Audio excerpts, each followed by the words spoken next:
What up, what up, what up? Welcome back to another episode of Questions from Friends. Today's question actually comes from one of my most international list of friends who's lived in many places.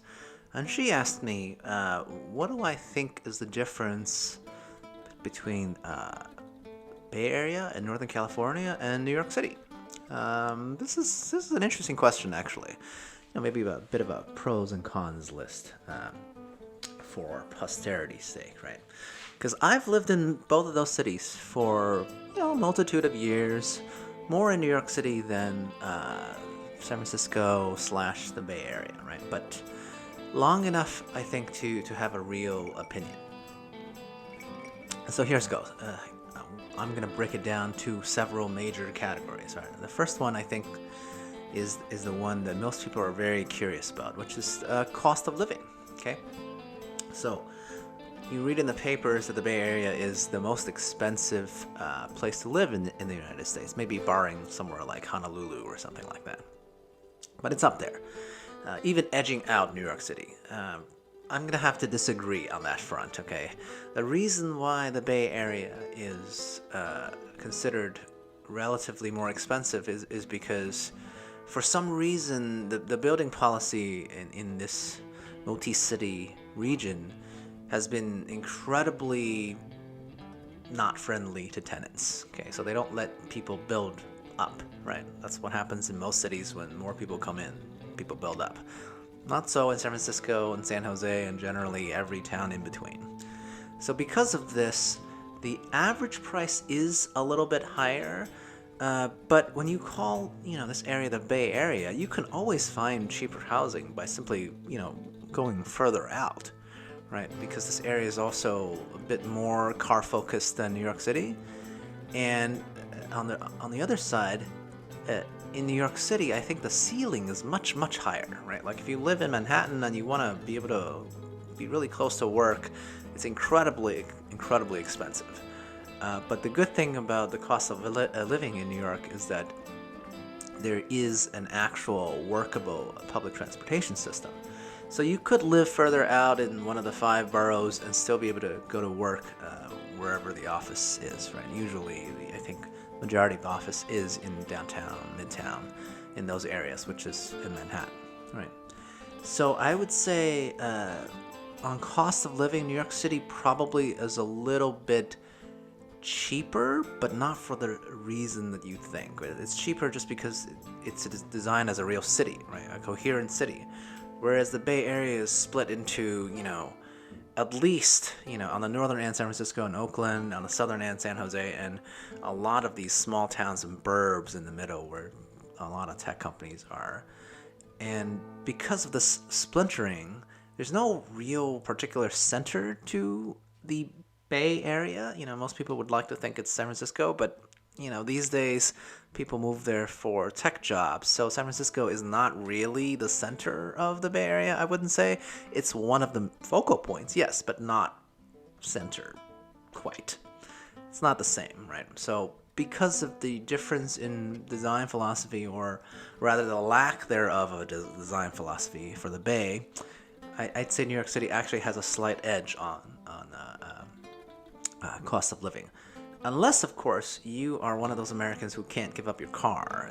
If that's the case, you grew up in suburbia or something like that, and you really want to have your car, then maybe the Bay Area is a plus for you, because you'll be able to find parking. You would have a much greater need to actually drive. Okay, so that's absolutely the case. Okay, number 2, industry, right? Most people move to places, it's either love or work, right? So I'm going to assume your reason of wanting to possibly consider a coastal move is for work, right? So what is the variety of industries in both of these places? Well, New York has more options, right? It's just the center of more types of industries, like advertising and fashion and all sorts of things. Shipping, even. Whereas San Francisco, at this point, if you're going there for work, I hope it's for tech. Because if it's not for tech, you're not going to be able to afford any reasonable living accommodations there. It's just related to the cost of living thing before. But that's absolutely the case.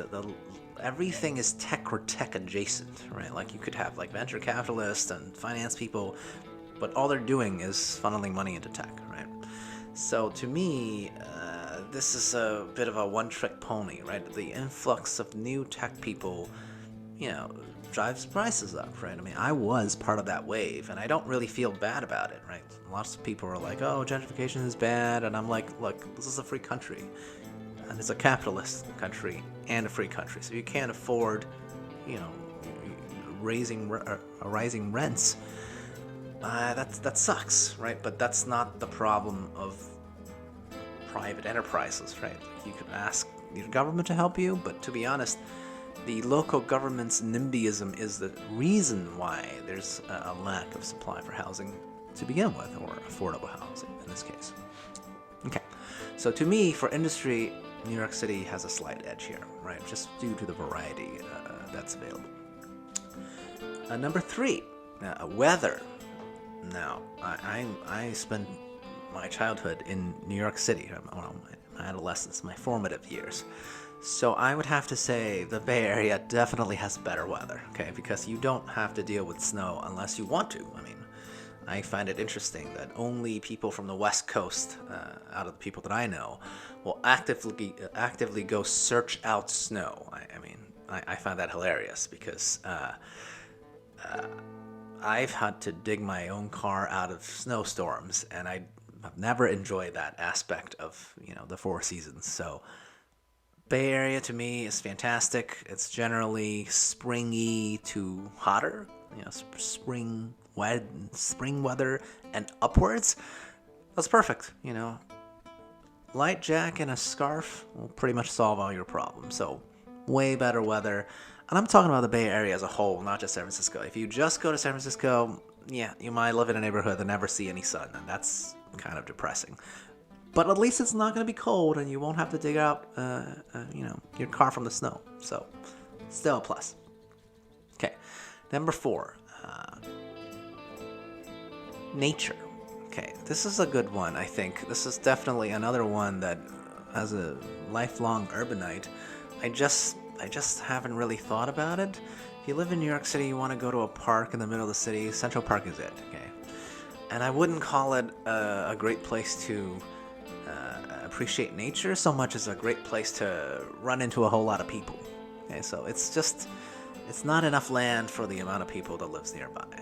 Not so with the Bay. So on weather and also on nature, Bay Area has the advantage for sure. Okay, and I'm talking about generally the region, right? You can go to wine country. It's a short drive away. You could drive along the California coast. I mean, it's just there's some really beautiful sights. You can walk across the Golden Gate Bridge. That's a classic of Americana, I guess. Sure, in New York City, you could drive across or walk across the Brooklyn Bridge. But again, it's just a level of appreciation for nature is not the same because you're constantly trying to dodge people. Anywhere that you want to see nature in New York City,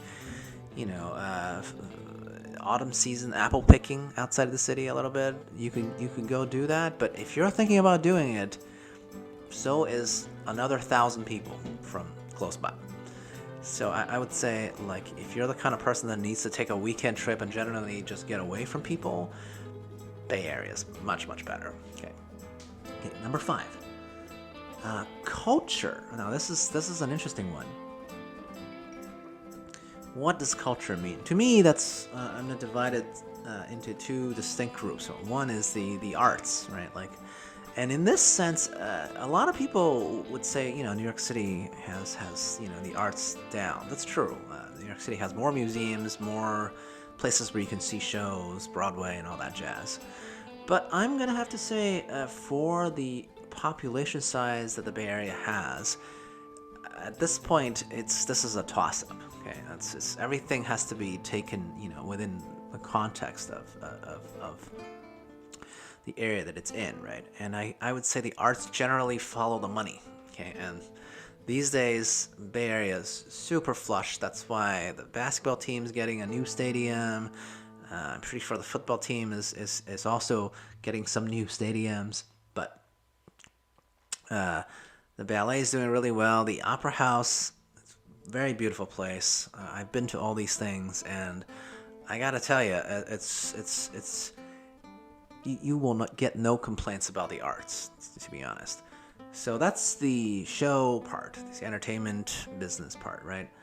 Another part of culture to me, which I think to most people is also very important, is the food, right?